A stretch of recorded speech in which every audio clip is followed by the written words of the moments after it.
Assalamualaikum warahmatullahi wabarakatuh. Berjumpa kembali bersama saya Pak Rian. Dan tentunya kali ini kita akan membahas materi lanjutan dari materi kemarin. Dan sekarang kita akan membahas tentang media berkarya seni rupa. Akan tetapi sebelumnya kita akan review dulu materi yang kemarin tentang apakah kalian masih ingat tentang seni rupa terapan di daerah setempat. Kemarin saya sudah pernah bahas. Terus kemarin juga kita sempat membahas tentang apresiasi itu apa, bagaimana cara mengapresiasi karya seni, fungsi karya seni, manfaat karya seni, ragam karya seni. Dan sekarang kita akan lebih spesifik membahas tentang media berkarya seni rupa. Akan tetapi sebelumnya, jangan lupa seperti minggu lalu kalian harus like dulu video ini, subscribe buat Anda yang belum. Dan buat kalian juga jangan lupa untuk ngisi absen di bawah video ini dengan format nama lengkap, kelas, dan nomor absen, seperti itu ya. Karena ini penting sekali. Dan semoga hari-hari kalian juga menyenangkan ya, meskipun masih belajar di rumah. Akan tetapi kalian tetap harus aktif dan tetap belajar seperti biasa. Oke, baik. Langsung saja, minggu lalu kita pernah bahas tentang berkarya seni rupa, tentang bagaimana cara kita mengapresiasi hasil karya orang lain.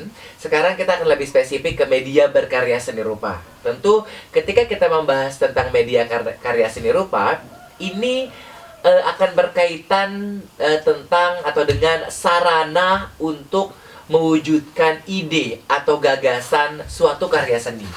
Itu penting sekali. Kenapa ide dan gagasan itu sangat penting? Karena itu adalah pokok utama para seniman. Kita sudah punya bahan, kita sudah punya alat. Akan tetapi kita tidak punya ide, percuma. Karena yang paling pertama dibutuhkan adalah ide atau gagasan. Kita punya ide seperti ini, baru kita mencari alatnya apa, bahannya apa, teknik pembuatannya seperti apa. Jadi penting sekali kita membahas tentang ide, karena setiap orang juga punya ide masing-masing yang berbeda, seperti itu ya. Meskipun pada akhirnya mereka menginginkan hasil karya seni rupa yang bagus. Itu dia. Dan media karya seni rupa itu sendiri ternyata memiliki jenis-jenis yang perlu diperhatikan, atau memiliki hal-hal yang harus diperhatikan. Salah satunya adalah, yang pertama adalah teknik. Nah, kalian bertanya, teknik itu apa sih sebenarnya? Nah, jadi dengan beberapa teknik yang akan saya berikan sekarang itu adalah salah satu jenis-jenis teknik yang perlu kalian ketahui dalam ranah seni rupa, media seni rupa, seperti itu. Teknik yang pertama adalah teknik plakat. Nah, mungkin kalian sudah pernah dengar bahwa teknik ini adalah teknik pewarnaan yang menggunakan cat air atau cat minyak dengan tekstur yang tebal. Yang tebal ya. Yang kedua, transparan. Nah, transparan ini sama juga. Kita menggunakan teknik air, menggunakan media cat atau minyak atau cat air segala macam, tetapi dia cenderung tipis dan tempat permukaan bahannya itu transparan, seperti itu. Terus yang ketiga adalah teknik pahat. Nah, kalau teknik pahat ini mungkin kalian sudah pernah lihat tukang kayu atau seniman-seniman kayu, seniman-seniman patung. Tentu mereka pahat ini adalah membentuk dan mengurangi bentuk dari alat padat itu tersendiri ya. Jadi mereka membuat bentuk dengan kayu yang tadinya utuh menjadi sesuatu yang seniman itu inginkan. Itu namanya teknik pahat. Nah, selanjutnya adalah teknik cetak. Ini juga tidak kalah penting. Kalau teknik cetak adalah memperbanyak karya dengan mencetak klise 2 dimensi. Jadilah hasil cetak. Dan teknik yang selanjutnya adalah kolase. Nah, kolase ini sering kalian dengar karena dari TK, dari SD pun kita sudah pernah dengar istilah kolase, yaitu menempel kertas di atas media, menempel bahan di atas media, baik itu kertas, koran, majalah, origami, dan yang lainnya. Kita menempel ke pola yang sudah kita bentuk atau bahkan dengan bentuk bebas yang kita inginkan. Itu yang namanya adalah teknik kolase ya. Bagus. Terus yang selanjutnya adalah teknik aplikasi. Pak Rian, apa sih teknik aplikasi? Nah, teknik aplikasi ini adalah menempel bentuk menggunakan motif-motif kain. Itu aplikasi. Nah, itu nanti perlu kita coba ya. Terus yang selanjutnya adalah teknik mozaik. Nah, teknik mozaik ini sebenarnya hampir sama seperti kolase, akan tetapi teknik mozaik ini itu menempel benda-benda seperti biji-bijian, seperti batu atau keramik di atas media yang sudah kita sediakan. Seperti itu. Itu yang namanya teknik mozaik. Terus ada juga yang namanya teknik merakit. Nah, teknik merakit ini tentu kalian sudah paham, antara bahan yang satu dan bahan yang lainnya kita rakit. Kita menggabungkan ya. Kita menggabungkan benda-benda atau bahan-bahan yang sudah disediakan. Nah, selanjutnya adalah teknik menuang. Teknik menuang ini cenderung kita punya wadah yang sudah kita bentuk, tinggal kita tuangkan saja atau mencetak saja dengan sistem tuang. Kita cor istilahnya, seperti itu. Dengan bahan yang sudah kita persiapkan sesuai dengan bentuk-bentuk bunga, bentuk patung, bentuk bangunan, dan terserah bentuk apa saja, tinggal kita tuang dalam bentuk yang sudah kita sediakan. Itu dia. Itu yang namanya teknik. Terakhir ada teknik membangun.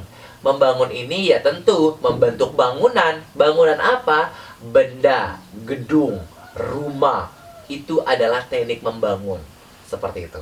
Itu adalah teknik. Yang kedua adalah bahan. Nah, tentu yang seperti saya jelaskan tadi, setelah kita paham dengan teknik, setelah kita punya ide dan gagasan, dan tentunya kita memerlukan bahan. Bahan untuk apa? Untuk membentuk yang namanya hasil karya yang ingin kita ciptakan. Benar gak sih? Benar banget ya. Jadi bahannya apa saja sih Pak Rian? Kalau misalnya dalam bentuk lukisan dan yang lainnya, bahan yang kita perlukan antara lain ya seperti kertas gambar, kanvas, cat air, cat minyak, pastel, dan bahan-bahan yang lainnya sesuai dengan kebutuhan. Sementara untuk bahan-bahan bangunan tadi ada semen, ada besi, ada batu, ada bata, ada kayu, benang, segala macam. Tergantung dari kebutuhan kita, tergantung dari apa yang ingin kita buat dari hasil karya seni itu sendiri. Yang selanjutnya adalah alat. Ada bahan, pasti ada alatnya juga ya. Alat untuk apa? Alat untuk kita gunakan untuk membentuk hasil karya seni rupa. Alatnya apa saja? Kalau yang berkaitan dengan bahan tersendiri, alat yang digunakan yang pertama adalah ada kuas, ada palet, ada ballpoint, ada pensil, ada pahat, ada palu, gerinda, gergaji, penyiku, ketam, bor, gunting, solder, dan lainnya. Itu yang namanya alat yang akan kita gunakan untuk membantu, untuk memudahkan kita sesuai dengan apa yang kita inginkan. Tidak mungkin kita memerlukan alat ini tetapi tidak kita gunakan. Tetapi kita menggunakan alat tersebut sesuai dengan bahan dan apa yang ingin kita buat hasil karyanya. Itu kan? Dan kita pernah membahas tentang unsur-unsur seni rupa. Kita mengulanginya lagi bahwa unsur-unsur seni rupa kemarin itu ada garis atau line, ada shape atau bidang, ada color, ada texture, ada bangun atau kolom, dan ada kedalaman.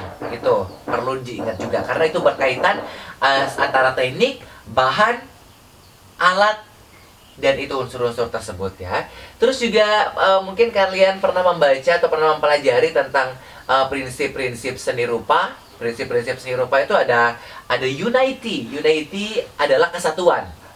Nah, kesatuan ini adalah penataan unsur dengan menggabungkan unsur yang menyebabkan diperolehnya hubungan yang kuat dan erat antara unsur yang satu dengan unsur yang lain menjadi satu. Itu yang disebut dengan unity atau kesatuan. Itu prinsip yang pertama. Yang kedua adalah dominasi atau penonjolan. Ini juga penting sekali karena penataan unsur yang memperoleh kesan yang paling menonjol sebagai unsur dari bagian yang lainnya. Itu dia penting sekali ya. Terus yang ketiga prinsipnya adalah balance. Balance adalah keseimbangan ya. Balance atau keseimbangan. Balance atau keseimbangan ini lebih ke kita menata unsur dengan seimbang antara bagian yang satu dengan yang lainnya. Seperti sumbu, horizontal, vertikal, radiasi, simetris, and then atau asimetris. Itu juga termasuk dalam balance atau keseimbangan ya. Terus juga prinsipnya adalah ritme. Ritme itu sama dengan irama ya. Ini ritme atau irama adalah lebih kita menata unsur dengan cara pengulangan unsur-unsur dan membuat kesan bergerak dengan unsur-unsurnya. Dari unsur-unsurnya. Itu yang namanya irama atau ritme ya. Itu adalah beberapa prinsip-prinsip karya seni rupa. Terus yang selanjutnya adalah merancang karya seni rupa terapan. Nah, tentu kita perlu paham kita kita merancang sesuatu itu akan jadi seperti apa sih? Atau ada langkah-langkah step-stepnya itu akan seperti apa sih? Itu kita butuh step-step atau langkah-langkah untuk merancang karya seni rupa terapan.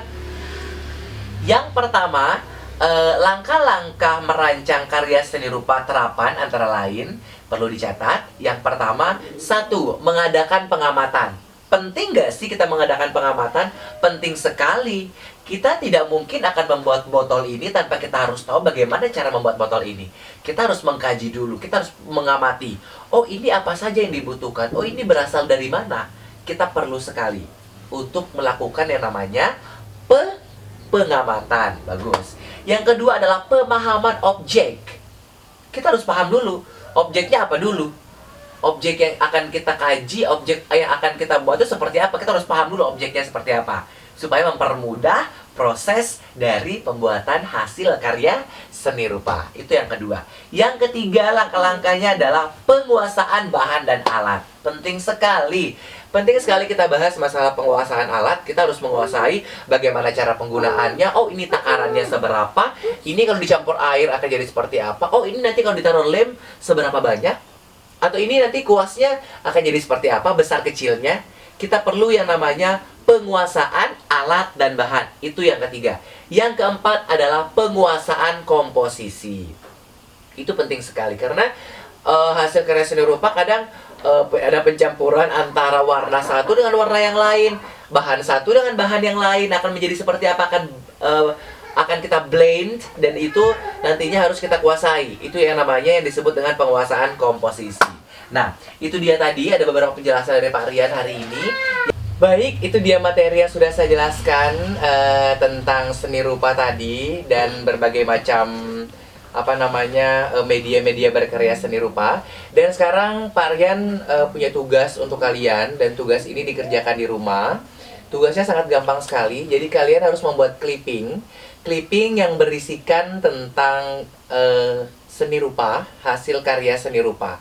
Clippingnya bebas, boleh itu dari media koran, majalah, atau artikel-artikel yang lainnya. Nah, cara membuat clipping juga tentu kalian sudah bisa. Membuat clipping itu minimal 5 lembar, 5 HPS ya.